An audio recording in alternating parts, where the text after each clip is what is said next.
Hello, അസ്സലാമലൈക്കും. എല്ലാവർക്കും സുഖല്ലേ? എന്താ വിശേഷം? ഇന്ന് ഞാനൊരു ചെറിയ വീഡിയോ ആയിട്ടാണ് വന്നിരുന്നത് കേട്ടോ. എല്ലാവരും ഒന്ന് കാണണേ, 2 മിനിറ്റ് ഉള്ളൂ. കരാമയിലെ ഇതുകളാട്ടോ, കരാമയിലെ കാഴ്ചകൾ ദുബായിലെ. ഇഷ്ടപ്പെട്ട എല്ലാവരും ലൈക്ക് അടിക്കുക, ഷെയർ ചെയ്യുക, സബ്സ്ക്രൈബ് ചെയ്യുക.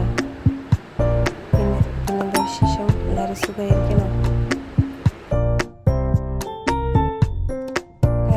ഫുഡ് ഫെസ്റ്റിവൽ നടന്നുകൊണ്ടിരിക്കില്ലേ, റമദാൻ ഫെസ്റ്റിവൽ. അത് കാണാൻ പോയപ്പോൾ എടുത്ത വീഡിയോ. അധികമില്ല വീഡിയോ, കുറച്ചുള്ളൂ, ചെറിയ ചെറിയ പാർട്ടായിട്ട്